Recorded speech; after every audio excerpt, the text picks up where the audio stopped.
The following program is a production of Pioneer Public Television.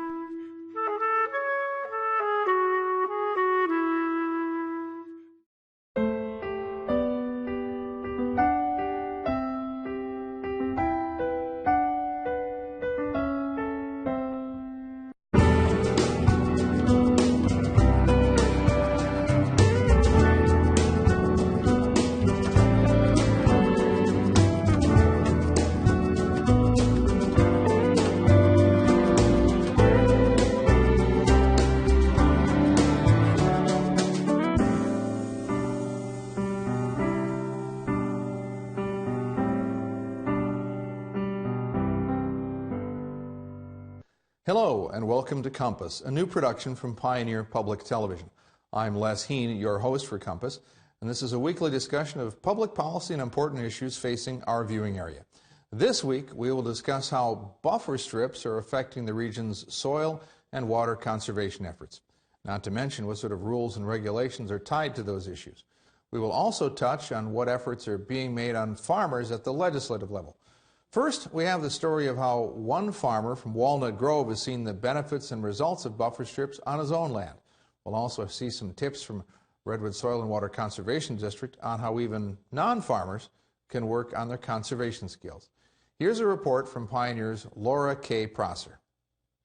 I think conservation is important, just keeps our resources where they are.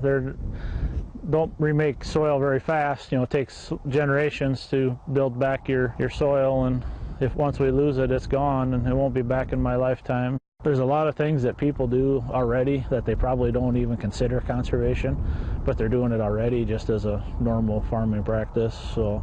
Mike Landite believes in conservation, not just in the region, but specifically on his own land, which is why you will see water basins, tiles, buffers, and even tissue testing practiced there. We put our first buffer on probably about 13 years ago, maybe 14. It was a CRP buffer that we started with, and 3 years ago we did a bunch of CSP buffers to tie in to our CSP program requirements. The buffers were pretty easy to create. Just two of us went around on the gator and measured off 50 feet and flagged it so that we didn't fertilize in where the buffers were going to be or till it. Most all our farms have creeks or ditches in them, so we just pretty much went to every one and measured it off. Found we had a lot of places that already had more than the 50 feet anyway, so that part was pretty easy. And we had a few where we left some spots that didn't even need to be in just to get to other big spots where we did need them. For Mike, that means a mixture of basins and buffers placed where they best fit the land. We can hay our CSP buffers. That's one of the things that drew us to them. Feeding cattle, we can utilize the hay. But I prefer the basins because I think they stop more things. To me, you only need buffers in the low spots where the water goes in. If you have a man-made ditch where the spoils are 5 feet higher than the ground around it and no water's going in anyway, I don't see the point. But there's definitely spots where water runs in, and by holding the water up on top of the hill and it doesn't flowing in as fast through the spots where the water does go into the creek, so you're stopping some erosion just by slowing it down up there and keeping it back. See what works best for you, because I don't believe in mandatory buffers, but there's definitely spots that people need to quit farming. Everything works together. There's no one silver bullet that is going to cure it all. It's got to be a systems approach, and you got to use the different pieces and fit it together like a puzzle. Over the course of 3 years, Landite has been involved with 2 or 3 different programs. Through his local water and soil conservations, he's found help in financing his buffers and basins. You got to be patient to work through the government stuff. They did a pretty good job with us, to make it as easy as possible. There really wasn't any challenge, so that's just the work of it, matching the right program to the right spot and maximizing the use out of it, figuring out how it would work best, and try to get the benefits they say there is and the benefit back to us. They're the experts on it, so I let them choose which one's the best for for this year, but most of them involve a 75% cost share. Maybe just a minor tweak in what you're already doing would classify it. So probably just inventory what you're doing and look for ways that it could be considered. I guess that's probably the first step. Districts have many tools in the toolbox that we work with farmers on to implement conservation practices. Everything from the state cost share program to providing technical services to the CRP, RIM, CREP, just a wide variety of tools. And there's many programs that we can help them with that don't have necessarily a program connected to them, but if they want to do some type of management practices, we don't always have a direct program, but we can work with them on managing their conservation lands as well. However, conservation isn't just a farmer's game. We all have a part. I don't care whether I live in a house in a town, or whether I own a business in town, or whether I am an agricultural producer. We have all had our part ever since we've started settling in changing the landscape, making changes, doing things to the landscape that are not natural to the landscape.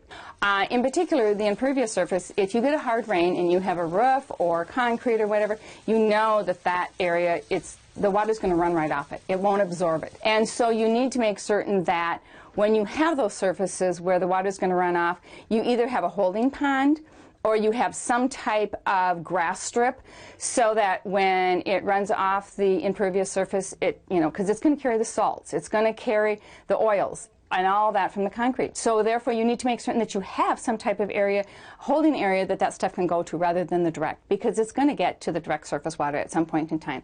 So there's a lot of things that we as non-farmers can do. Make certain that the fertilizer that I use doesn't have the phosphorus. Make certain my laundry detergent doesn't have a lot of phosphorus in it.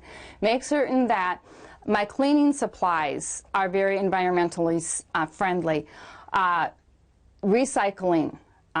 Using less water and making certain that you turn your heat down.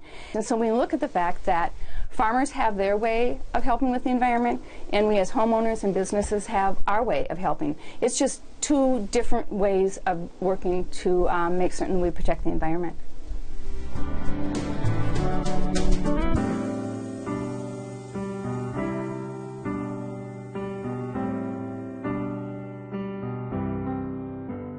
With us now to talk about how counties and other areas are working to promote buffer strips in our region, we have two folks with us. We have John Jaschke. He's the Executive Director of the Minnesota Board of Water and Soil Resources. And also with us is a state representative from District 16B, Paul Torkelson. Paul, John, thanks for coming in. Thank you. Nice to be here. Thank you. I was thinking about this issue just a few minutes ago about buffer strips. And a few years ago, people would say, buffer what? What is this? I mean, for farmers and for soil conservation people, it was a big deal. But for a lot of other people, they weren't even sure what buffer strips were. So we've seen tremendous changes on this issue just in the last couple of years, haven't we? I mean, Paul, certainly, with you being an author of the bill, working on this, you've seen some tremendous changes on this issue. Well, that's true.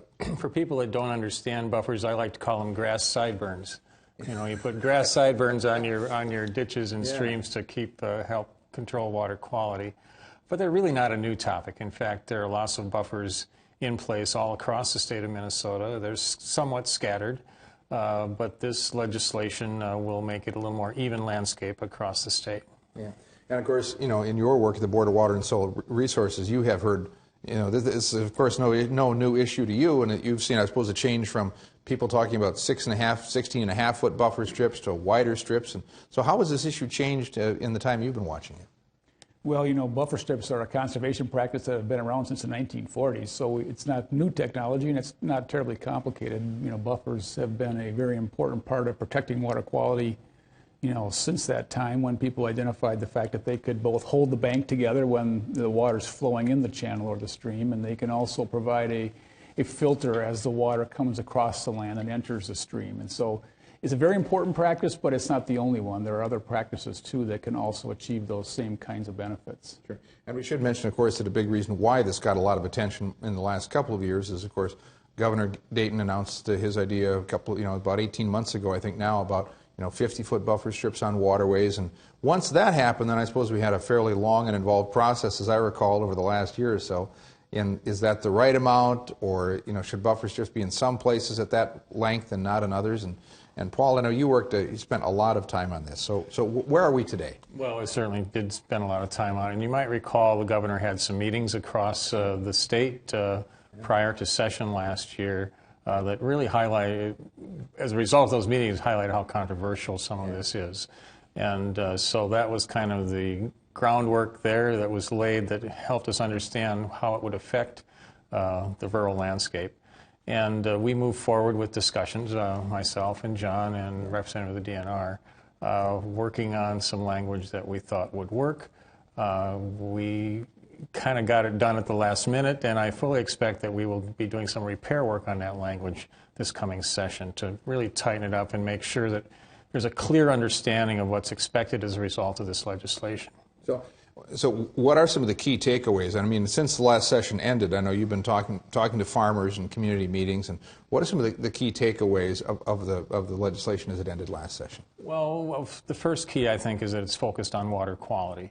The governor's initiative kind of came out of the Pheasant Summit talking about wildlife habitat, and while wildlife habitat is important, I don't think that anyone is going to go out and start taking farmers' land away from them for the sake of wildlife habitat. And there certainly are many voluntary programs where farmers do supply wildlife habitat, but this is really focused on water quality, but also it's focused on the integrity of our ditch system.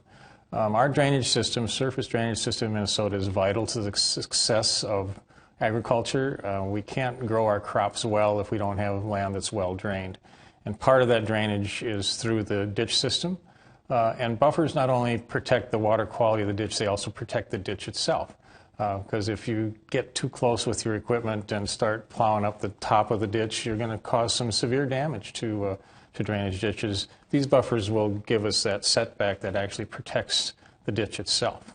I don't know. And sometimes I know when I've seen pictures of buffer strip examples, you'll say, and here's an example of a buffer strip that's a certain width, and here's another width. And sometimes you'll see pictures of here's what happens if there is no buffer strip. And I know I've seen some of those along the road where you drive by and you see that there's a section of the ditch that's sort of caved in, and that's sort of the worst case example of what happens if a buffer strip is really not in place, right? Yeah, that may or may not be the result of the lack of a buffer. Sometimes that sloughing of the bank has to do with the type of soil and the type of underground water movement that's involved.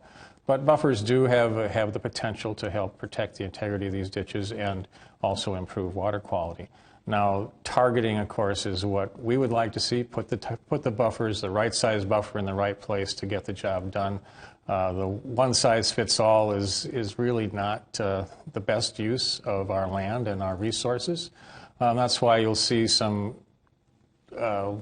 variances within this bill, such as along public waters. It doesn't have to be just 50 feet all the way along. We're allowing for a 50-foot average, but it can be as narrow as 50 feet. So a farmer can cut a straight line for his row crop. Sure, because that's another part of the thing is how does it affect the farmer in the field? Because, of course, generally the rows, in simple terms, rows are straight, ditches maybe not, right? Well, some people's rows are straight. I'm a farmer by trade, and I wouldn't guarantee that all mine are straight. Sure. At least they didn't used to be before the advent of GPS. Yeah, it got easier when you had the controls, right? That's right. Yeah, a couple of things I would add. I think, as Representative Torkelson mentioned, the reason, or one of the reasons the governor, I think, looked at this issue and thought something needed to be done was because of, just a little bit of unevenness in terms of the way the buffers were in place. As Representative Torkelson said, many landowners have put buffers in through voluntary programs. We also, in Minnesota, had a couple of laws or requirements, actually, that were in place that were left to local governments to implement, and that still will be the case with this law, except that now it will basically have them all move forward at about the same pace, whereas previously under the existing law that was in place prior to this one coming in online, counties had some election about what they could do and when they would do it, same with the ditch authorities. And so we will see, the buffers get in through much of the same proceedings that we would have otherwise seen, but they will happen in a more predictable and a faster rate. Sure.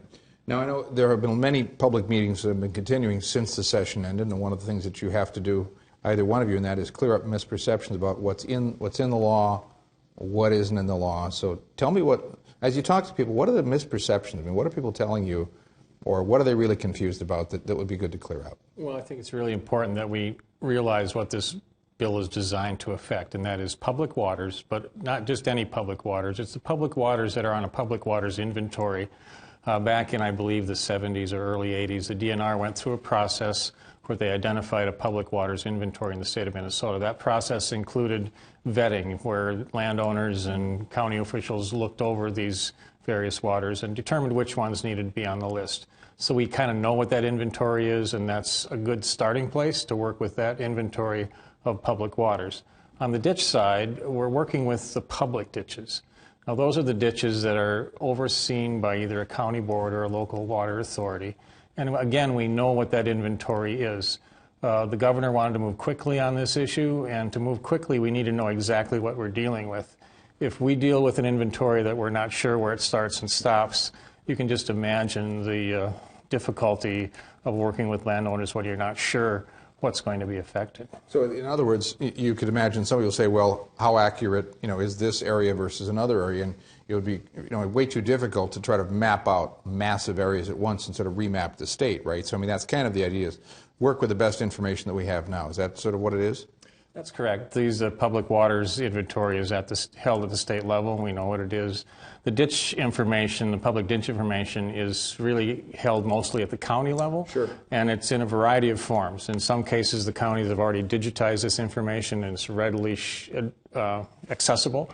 But in other cases, it's probably on a piece of paper in a cardboard box in the basement safe of the courthouse. And so it's going to take some time and effort to really get this information in a form where it can be utilized. Yeah, and so, John, as you've been working through this with your agency, obviously there's laws and then there's rules. So what are some of the next steps that, for Board of Water and Soil Resources here? Well, I think it's very important to have this inventory, these maps prepared, and that's the responsibility of the Minnesota DNR, and they're undertaking that task, and they have committed to being completed with that task by July of this summer. So we will have that, for everyone to see, and that was, as Representative Torkelson said, a very important part of it, because one of the things that we did when we were working on the legislation was to see where we had some successes in other parts of the state, where local governments had been more proactive, and we found about a half a dozen counties that had been doing that, maybe even another one if you think about the ditch systems. And they had been very successful by first communicating to landowners what the expectations were and giving them some sense of what they could do to meet those expectations. And so that began with a good set of facts, and a map was part of that. So we wanted to make sure we could replicate that statewide. As was mentioned, some of those records need to be retrieved and put in a more accessible form so landowners and local governments can readily use that to make decisions. So we're getting ready to help landowners understand what their expectations are, and having the local governments, the soil and water conservation districts and counties and watershed districts, and work with them to figure out how to best get their buffer in if that's what they're going to be doing. Sure, and I expect because you're working statewide on this issue, are you seeing tremendous differences not only county to county, but also then from the types of counties? If it's a row crop part of the state versus a forested part of the state, I suppose you have huge differences in the implications of this law, as well as you said, what counties have done up to this point, right? Well, that's true. And Minnesota is a very diverse state, and we're lucky to have that, those resources, to take care of and to use both. In the agricultural part of the state, where this law primarily has its effect, it's going to be, I think, county by county. They're going to tell us, what the best way to carry it out is going to be. They're going to have some options about that. One of the changes that took place over the session that, last year was that the state originally was going to be the enforcement authority for this law, and that got transferred to local governments. And so they're going to both be helping the state make sure that the law and the provisions along with it, are going to be consistently applied from landowner to landowner. Sure, and then I expect the implications, because then the counties have been in very different places. It's important for people to understand, what things are like in their county, or if they're farming and they may have land in one county and land in another county. They may have over the years seen, some very different responses from two or three different counties, even in their area, right? Yeah, I think that's true, because it was very much a discretionary decision on the local government's level about whether they were going to do a zoning program to put a buffer in or not. I will say this, though, that some people said we had a big compliance problem, and I think that really wasn't the case. In our early assessment was that the law itself didn't require buffers. In fact, as Representative Torkelson mentioned, we have a buffer law in Minnesota that was there to protect the ditch system from being, excessively sedimented by people not taking care of their land, and that was there since 1977. But it required a specific legal trigger to get the buffer strip in, and so waiting for that legal trigger to occur, meant that we only had about 20% of the ditches with that 1 rod buffer requirement. So this law will make that happen more quickly. So we'll get those buffer strips in, and the ditch authorities will be able to manage that if they choose to by putting them in through their normal proceedings.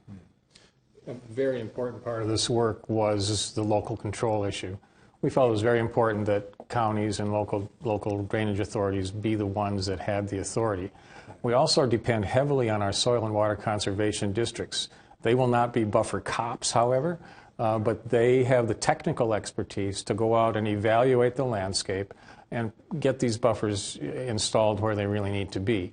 Now, one of the big discussion points has been private ditches. They were not part of this legislation, but they are important, and we do want our local SWCDs to get out there and look at them and make recommendations to landowners and operators as to what might be the best practice to apply. And on a voluntary basis, these landowners and operators can incorporate those practices into their operations. A very critical part of the legislation. Sure. I would also mention one more thing. To get this work done, it takes some money for our SWCDs, and not as part of this bill, but as part of other legislation that was passed last year. We came forward with significant funding, increased funding for our SWCDs to allow them to do their work better.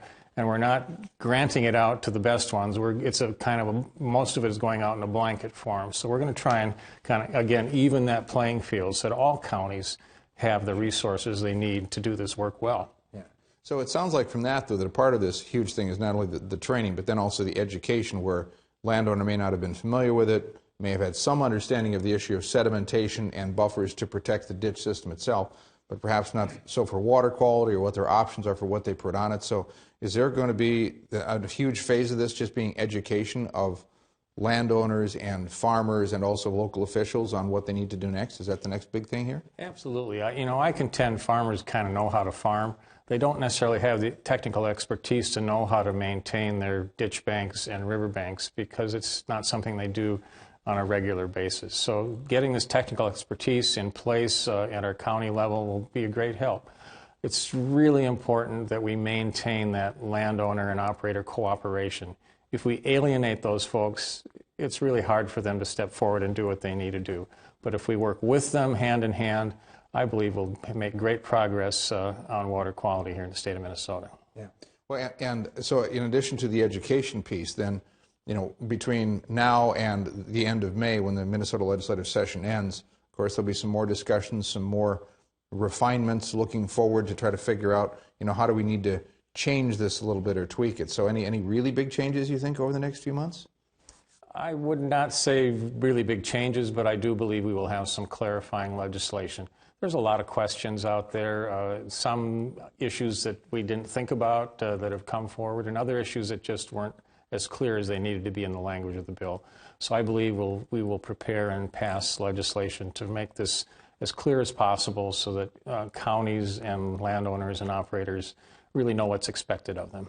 One thing I would add is that, the education is very important, and fortunately we have some time to, make sure that opportunity is given its fullest chance, because the legislation, says that the requirements don't kick in until November of 2017 for the public water buffers and November of 2018 for the public drainage systems. So that gives plenty of opportunity. I mean, it's going to require a ramp up, and that's important to have that money for the soil and water districts and local governments to help landowners. We're going to be looking for every option we can to help them with a voluntary approach to make those buffers, become real.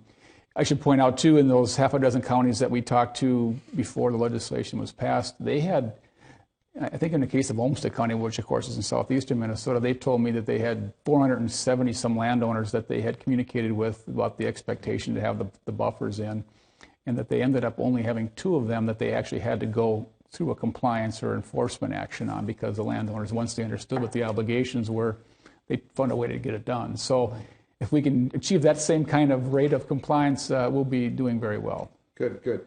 Now, just a couple of quick things before we close this out. Where to go for more information? I know you see you've got on your vest there. It says It's the Bowser website, which is a little bit too close, too small for us to see. But if people go to pioneer.org, we'll close links to that of the Board of Water and Soil Resources, and certainly people can go to the legislative website as well. Google the Minnesota legislative website and look at the bill and bill summaries, right? Absolutely, and I would say stay tuned because I'm expecting that we will have some clarifying legislation. And if you have input on that, on things that you think are important issues to be dealt with here, please reach out to your local legislator or to me personally. I will do my best to hear your concerns. Great. Representative Paul Torelson and John Jaschke from the Board of Water and Soil Resources, thank you for joining us. Thank you very much. That's it for this week on Compass. Join us next week as we take a look at how one small town is finding success, and that success is coming despite being way off the beaten path. Thanks for watching.